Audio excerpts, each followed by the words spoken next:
আসসালামু আলাইকুম, myself MD Abdul কাদের দিহান। তো আমরা আজকে চলে আসছি আমাদের হরর ব্লগের তৃতীয় পার্টে।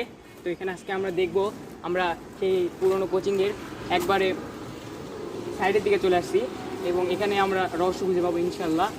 তো এখানে আমরা দেখতে পাচ্ছি যে অনেক পুরনো একটা কোচিং, এটি এখানে ভাঙ্গা আছে দেখতে পাচ্ছেন কোচিংয়ের, এবং এখানে জঙ্গল দিয়ে ভর্তি, প্রায় 2-3 বছর ধরে মনে হয় পরিষ্কার করা হয় না।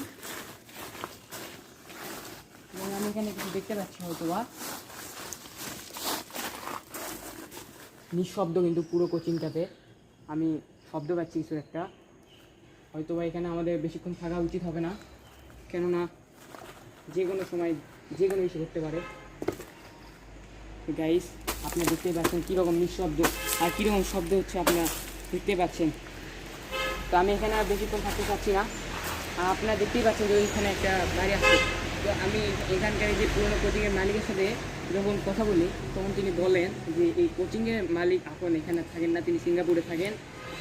প্রায় 4-5 বছর আগে তিনি কোচিং ভাড়া দিয়েছিলেন, না বাড়ি নির্মাণ করেছে অনেক আগেই, কোচিং ভাড়া দিয়েছিলেন 4-5 বছর আগে। তো তিনি জানান যে এখানে কোচিংয়ের নামে ভাড়া দেওয়া হলো, কোচিং কেউ ভাড়া নেয়নি, এখানে একটা পরিবার থাকতো। সেই পরিবারের 3 জন সদস্য ছিল। সেই 3 জন সদস্যের সেই 2 জন দম্পতি ছিল এবং একজন ছেলে সন্তান ছিল, এবং সেই ছেলে সন্তান এখানে মৃত্যুবরণ করে এবং তারপর সেই কোচিং থেকে নানা ধরনের শব্দ পাওয়া যায়।